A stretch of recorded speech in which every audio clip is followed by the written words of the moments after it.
दो दोस्तों, ये भी वीडियो जो है आतंकवादियों से संबंधित है।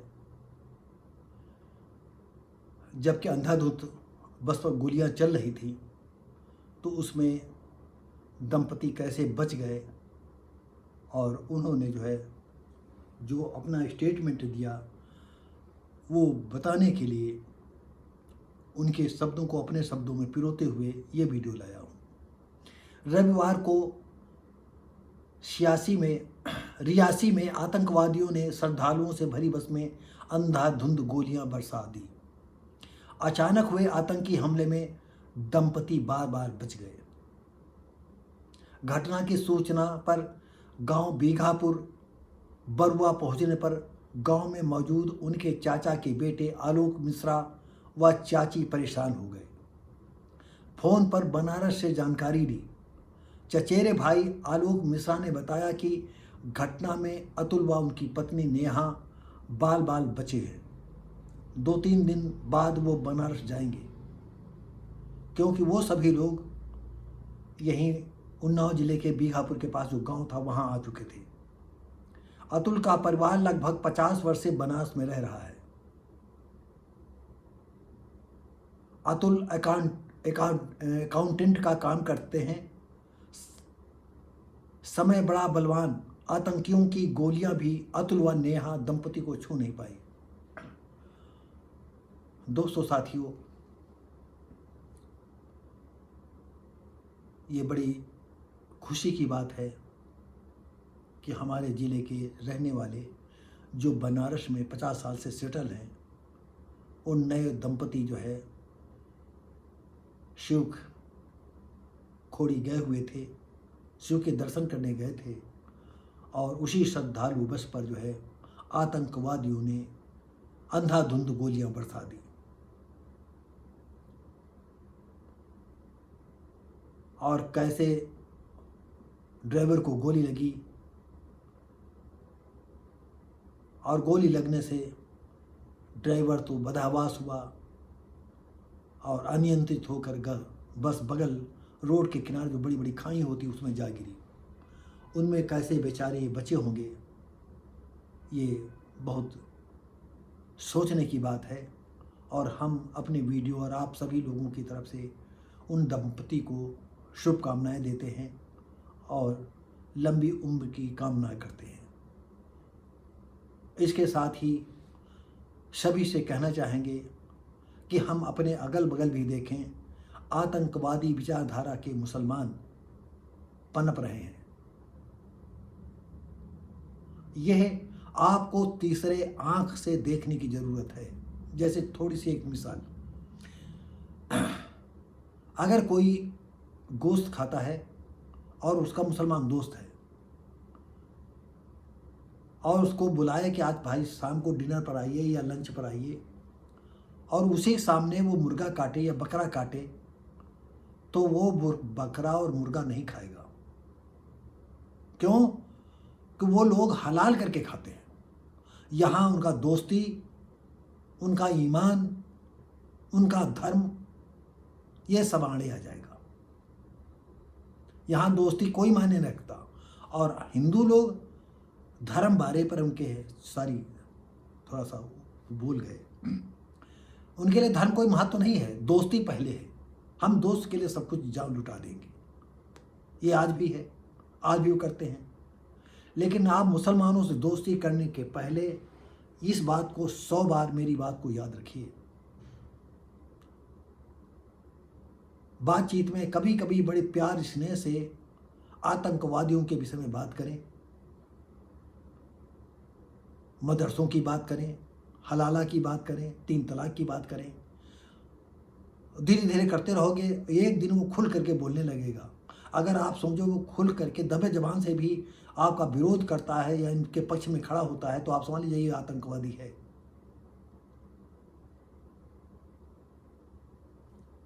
तो दोस्तों, साथियों, हमारे देश में काफ़ी दिन से आतंकवादियों की गोलियां बंद थी। और तिबारा प्रधानमंत्री नरेंद्र मोदी के शपथ लेते ही आतंकवादियों ने फिर अपना काम चालू कर दिया है। लेकिन हमारी सैनिक लोग जो है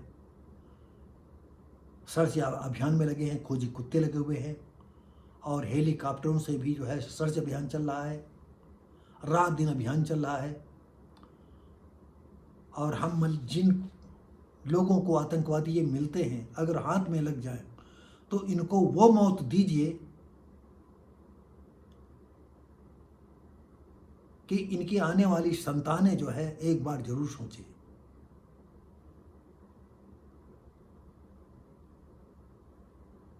और ऐसे में आप न कर सकते हो तो हम जैसे को अगर आप शामिल करना चाहो तो शामिल कर सकते हो। अब हमारी ये उम्र आ गई है, लेकिन सबक सिखाने के लिए थोड़ी बहुत तो भी दम बची है। तो दोस्तों साथियों, हम आप सबको, अगर देश बच गया तो हम लोग सुरक्षित हैं। आपको और बता दें दोस्तों साथियों, हमने पिछली वीडियो में बताया था कि मैं भी मुसलमान धर्म स्वीकार करना चाहता था सन 79 और 80 में।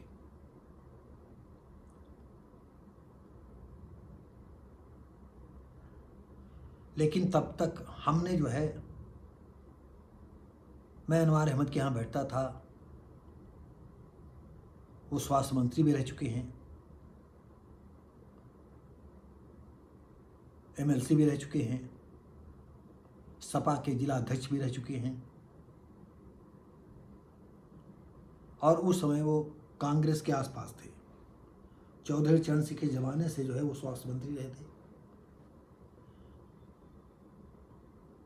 और मुझे लगता था कि अगर हम इस्लाम धर्म ग्रहण कर लेंगे तो शायद हमारी ज़िंदगी के उन्नति के दरवाजे खुल जाए। हम वो बात नहीं बताना चाहेंगे कि हमने ऐसा क्यों करना चाहा था, लेकिन हमने देखा कि इस्लाम का रवैया क्या है।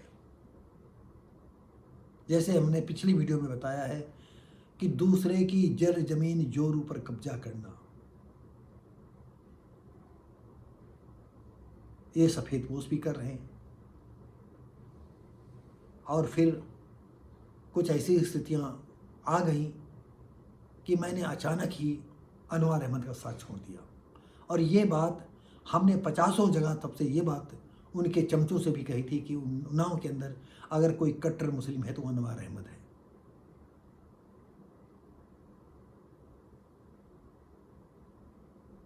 और आपको बता दें, हमने अपनी आंखों से देखा कि अनवार अहमद के पैर ठाकुर, पंडित, बनिया, चमार, पासी, हर हिंदू, हर मुसलमान, हर आकर के, मतलब मुसलमान तो पहले नहीं छूता है, सब छूते थे और सब देवी देवता की तरह मानते थे। वीडियो लंबी हो जाएगी जो हम कुछ और बताएंगे। तो दोस्तों साथियों, अब सवर्णों के हाथ में है कि दलितों को तुम किस नज़र से देखते हो। मुसलमान को तो तुम सिरहाने बैठाते हो, मुसलमान को तो रसोई में ले जाते हो, मुसलमान को तो बेडरूम में ले जाते हो, और दलितों को तुम कहाँ बैठाते हो, कैसा सलूक करते हो, अपने दिल से सोचो। एक छोटा सा उदाहरण आपको दे रहे हैं। बदायूं में आपने देखा होगा कि 2 ठाकुरों के बच्चे थे, उनको मार दिया था। मारना तो वो चाहता था 3 बच्चों और पत्नी को, और ऐसा गेम खेलना चाहता था वो,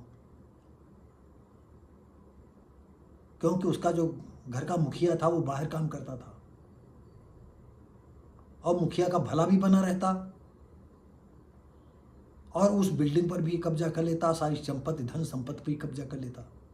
लेकिन वक्त की बात कि एक बच्चा उनके चंगू से बच गया और पत्नी जो है होशियार थी, दरवाज़ा बंद करके बाहर आ गई, चीखी चिल्लाई, और 2 घंटे बाद पुलिस ने उसका इनकाउंटर कर दिया।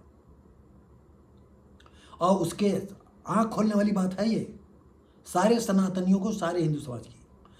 उस जो जिसने 2 बच्चों का कत्ल किया था, जिस ठाकुर के 2 बच्चों का कत्ल किया था, उस मुस्लिम युवक के जनाजे में 3000 आदमी शामिल हुआ। 3,000 आदमी शामिल हुआ। तुम्हारी आंखों में भूस भरा, तुम्हारे दिमाग में का गोबर भरा, जो तो इस बात को नहीं समझ रहे हो। सचमुच तुम्हारे दिमाग में गोबर भरा है, जो तुम्हारी बात समझ नहीं आती है।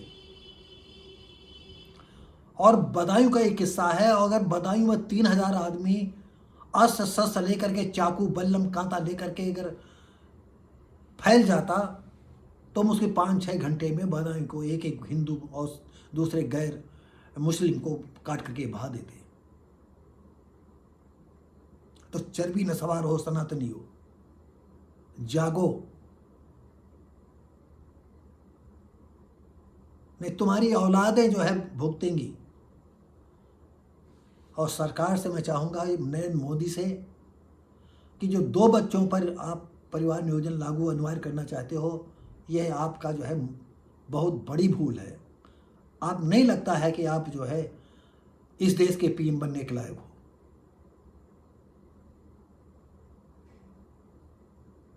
आपको चाइना की तरह जो है कानून लाना चाहिए कि पति पत्नी के बीच में सिर्फ एक बच्चा। थोड़ा सुधार उसमें चाहेंगे कि जिन प्रांतों में लड़कियों का अनुपात बहुत कम है, 100 में 80 है, 9 और 100 में 81 है, 85 है, उन प्रांतों में अगर किसी के लड़की होती पहले, तो दूसरा बच्चा पैदा करने की छूट होनी चाहिए। अगर पहले लड़का हो जाए तो बस खत्म। और जैसे ही लड़का लड़की का जो है जनसंख्या बराबर आ जाए, वैसे ही ये कानून पारित कर दिया जाए कि उसके बाद पति पत्नी के बीच में एक ही बच्चा। दूसरी बात, 30 साल के बाद जिसको बच्चा हो गए, जो 30 साल की लड़की है, अगर उसको बच्चा होगा तो उसको सरकारी सुविधाएं मिल पाएंगी, अन्यथा नहीं मिल पाएंगी। और यदि 35 साल के बाद पहला बच्चा होता है, और बच्चा लास्ट एक ही बच्चा रहेगा, तो उसको ज़्यादा सुविधाएं दी जाए। और 40 साल के बाद अगर कोई बच्चा पैदा करता है, तमाम ऐसी लड़कियां हैं जो अपना बॉडी फिगर को नहीं खराब करना चाहती हैं कि 40 साल में हमारे बच्चा हो, तो उनको उससे ज़्यादा सुविधा मिले। और ऐसा भी समय आ गया है, जैसे हमारी कई फिल्मी हस्तियां हैं, जैसे सुष्मिता सेन वगैरह हैं, उन्होंने गोद ले लिया है लेकिन बच्चा नहीं पैदा किया। ऐसे ही 1-2 और अभिनेत्रियां हैं। और अब तो जो है बड़ी अमीर जादी लड़कियां जो है बच्चा नहीं पैदा करना चाहती हैं, को किराए पर बच्चा लेकर के पैदा करना चाहती हैं। तो जो बिल्कुल शुरुआत में शादी हो और हलफनामा दे दे सरकार को कि हम बच्चा नहीं पैदा करेंगे, तो साल में उसको कम से कम एक विदेशी टूर सरकार की तरफ से होना चाहिए, और वहाँ का खर्चा पानी भी उसके लिए होना चाहिए। फिर जैसा मंत्रिमंडल में स्वीकार हो, सर्वसम्मति जो स्वीकार करें। तो दोस्तों साथियों, हम अगर जागे नहीं तो समय बहुत अंधकारमय होगा। हम अक्सर वीडियो में जब भी मुसलमान की बात आती है, मैं खुल करके इस बात को कहता हूँ कि अगर जागोगे नहीं, और खासकर सवर्णों से कहना चाहूँगा, अगर आप अपनी विचारधाराओं में दलितों शूद्रों के प्रति विचारधारा में जो आपके अंदर जहर भरा है उसे नहीं निकालोगे, तो सारा शूद्र समाज एक दिन हिंदू धर्म से अलग हो जाएगा, और तुम 15% को मुसलमान उंगली रख करके मार डालेगा। और तुम्हारा भगवान भी तुमको बचाने नहीं आएगा, कोई धरती पर का तुमको भगवान बचाने नहीं आएगा। आप ये नोट कर लीजिए, और अगर कभी आपकी इच्छा हो तो हमसे आप बात कर सकते हो। तो दोस्तों साथियों, ये वीडियो कैसा लगा, उम्मीद करते हैं अच्छा लगा होगा। तो लाइक शेयर कमेंट करें, सब्सक्राइब करें, बेल आइकन जरूर दबाएं। और ज़्यादा अच्छा लगा हो तो अपने साथियों को भेजें, उनसे हमारी तरफ से निवेदन करें कि लाइक शेयर कमेंट करें, सब्सक्राइब करें, बेल आइकन जरूर दबाएं। हम मिलेंगे आपको अगली वीडियो में, तब तक के लिए नमस्कार, जय हिंद।